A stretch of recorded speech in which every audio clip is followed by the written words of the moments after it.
and efficiency. Well, good afternoon, everybody. Welcome to the ENF press conference on I Am Tommy. I'm Janice Atkinson. I'm a UK Brexit MEP, and I led the demonstrations on Saturday against Tommy Robinson's incarceration. I've got my colleagues here. First of all, I will introduce, I will give my remarks about why I think he has been wrongly imprisoned and why he should be released, and the background to all of this. I will firstly say that we can't comment actually on the trial at all, so please don't ask the questions, because that still is sub judice in the UK. I've got my colleagues here speaking. I have Nicolas Bay from the Front National as co-president, who will be speaking after Marcel de Graaf, who is co-president of the ENF and leader of the PVV in the ENF, and then followed by Mr Gerald Vannemans, who is co-vice president and also leader of Vlaams Belang. And then we'll be taking journalist questions afterwards. So what happened? Last Friday, Tommy Robinson was arrested and sentenced all within 5 hours. He didn't have access to his own lawyer. Within 24 hours, I arranged a free Tommy Robinson march. Thousands came to Whitehall. We then had another conference and speeches down near Parliament. It was quite unprecedented, actually, and the anger cannot be underestimated, that you can suddenly mobilise those amount of people. Next Saturday, there's going to be another demonstration, this time in Manchester, in the north of England. And again, the Veterans for Britain will be there, the Football Lads Alliance. And then Tommy himself has asked for a demonstration to take place on the 9th of June, again, in London. It will be huge. There is a groundswell of feeling about this arrest, incarceration. We've had lots of support. We've had support from Trump's son in the US. We've had support from Canada, Australia and Germany. And in Australia and Germany, he's even been offered political asylum, for which I thank my colleagues. There's been demonstrations in Tel Aviv, in Denmark, Austria and Poland, and indeed across the world, because they can see that the injustice of Britain, that is supposed to be the bastion of free speech, is coming under assault by our government, which is imposing their political diktats to our police and judiciary. Let's think about what Tommy is going through at the moment. He's locked up inside a prison, and in our prisons we have many jihadis sitting in those prisons, and the only hope he's got of survival, and he fears for his life, we feel for his life as well, because the jihadis will be attacking him. He'll have to go into segregation with the sex pests, the sex offenders. Is that right? We think it's not.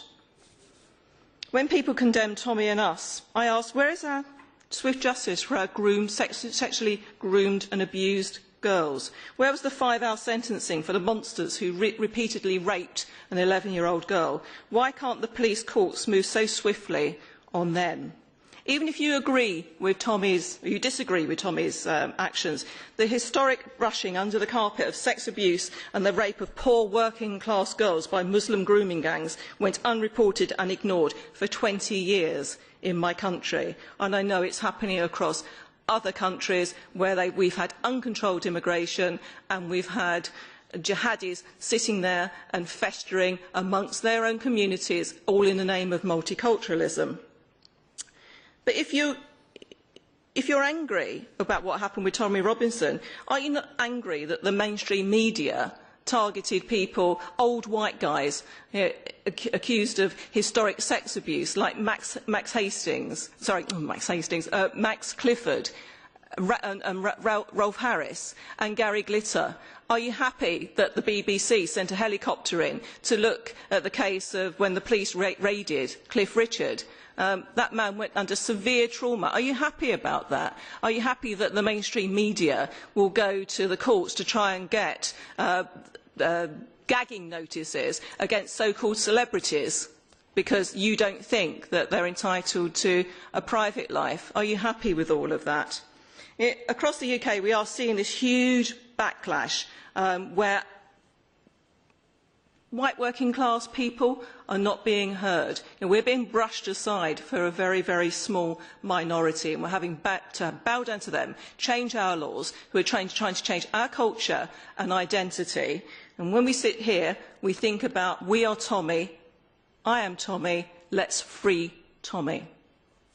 Now I'd like to hand over to my colleague, Marcel de Graaf. Yes, ladies and gentlemen, of course, justice must be served. And in the UK, journalists need to be careful. Micro. Sorry. Well, it's on. I'll start again. Of course, justice must be served. In the UK, journalists need to be careful in their approach in order not to influence a jury in a trial. Nevertheless, they must be able to do their work and to report the news, whether it's big or small. Freedom of the press and freedom of speech are fundamental pillars of democracy. Take away the freedom of speech, take away the freedom of the press, and you will end up in a dictatorship. Now we see all over the EU action against so-called hate speech.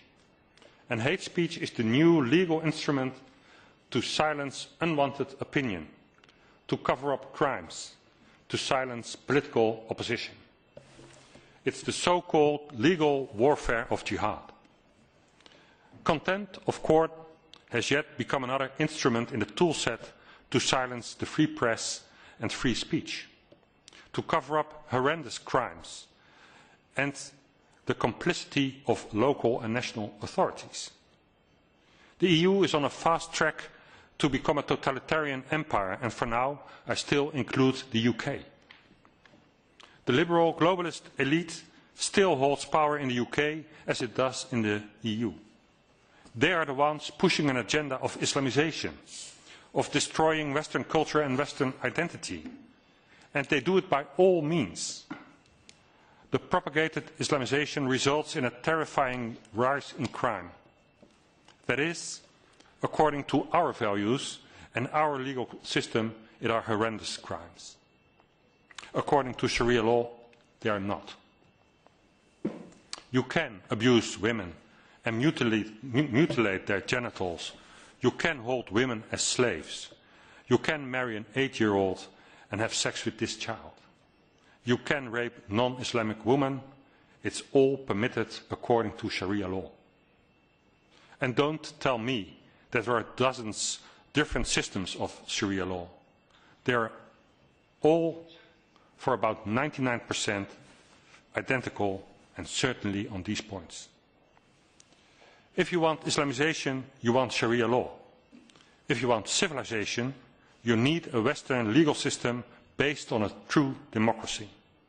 And what we see now is an unbelievable protection of Islam, of Islamic legal practice and Islamic morality in the UK at the expense of hundreds, maybe thousands of innocent women and children.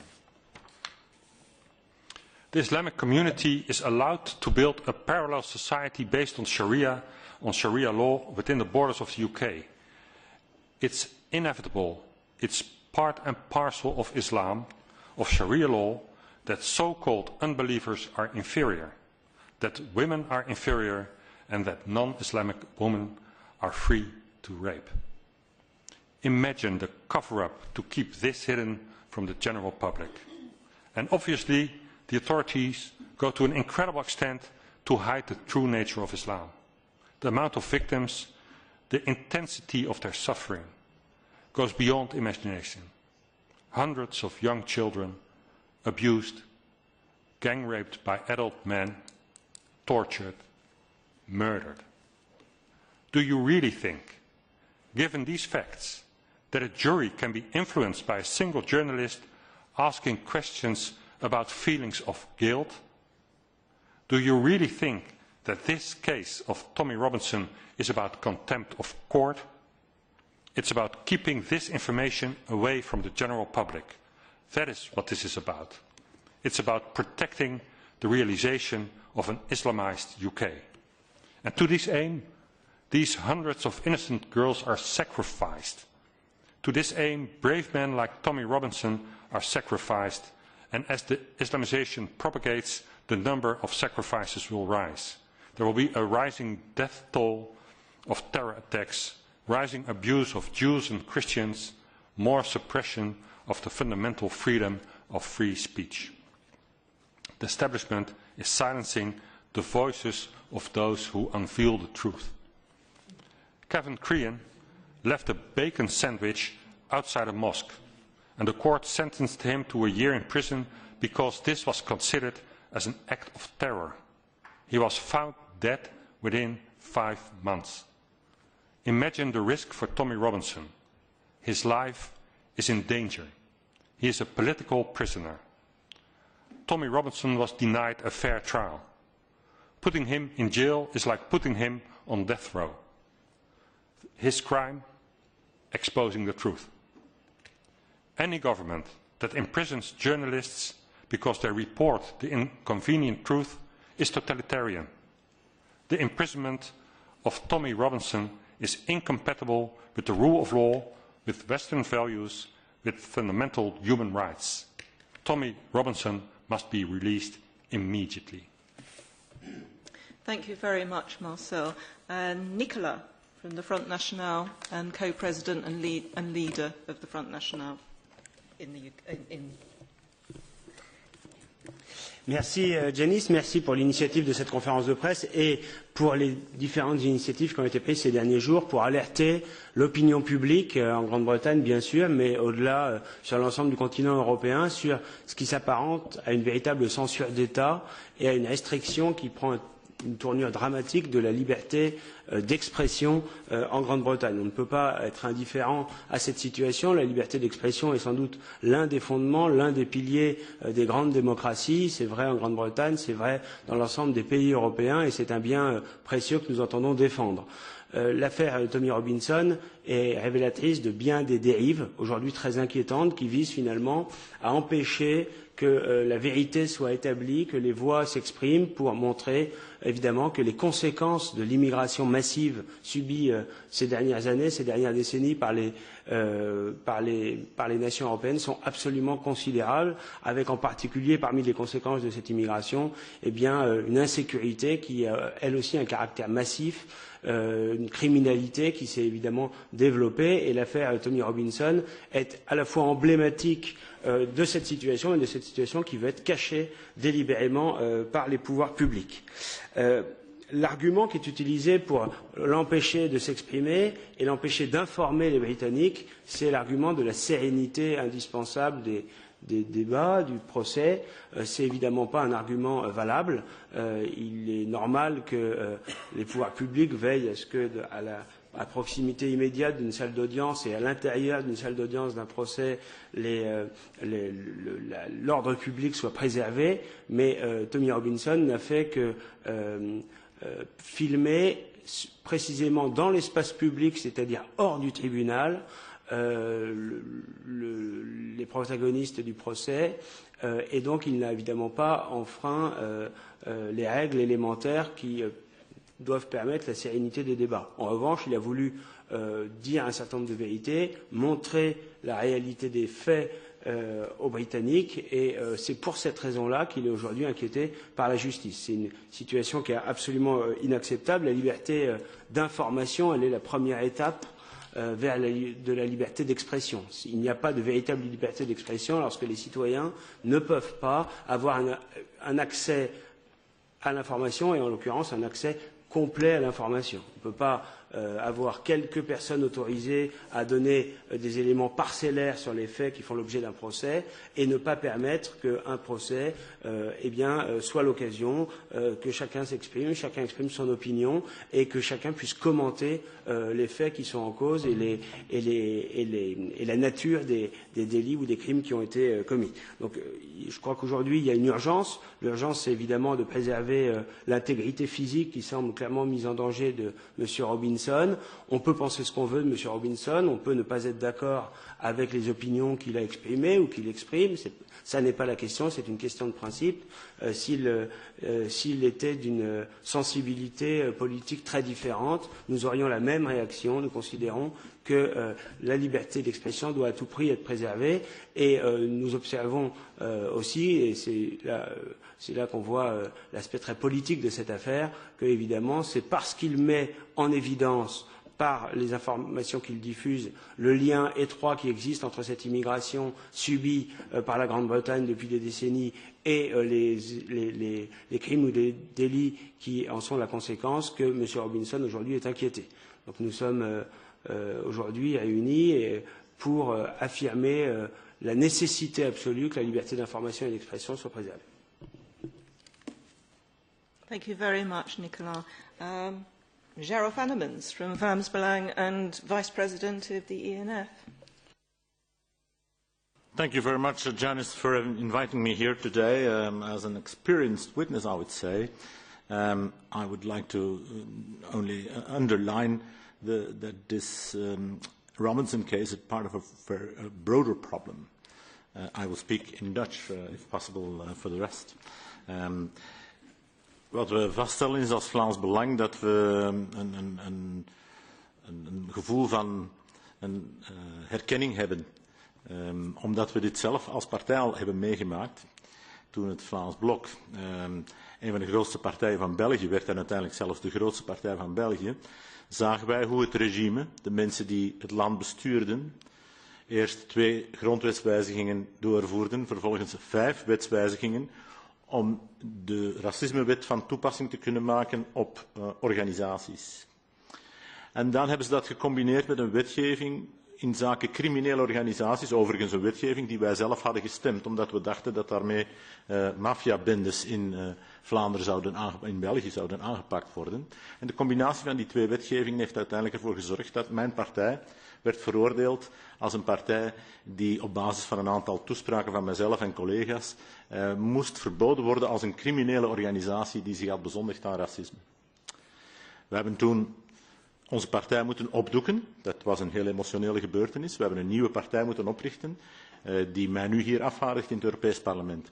Wat ik maar wil zeggen is dat de zaak Robinson in feite symboliseert wat ziek is aan de westerse democratieën.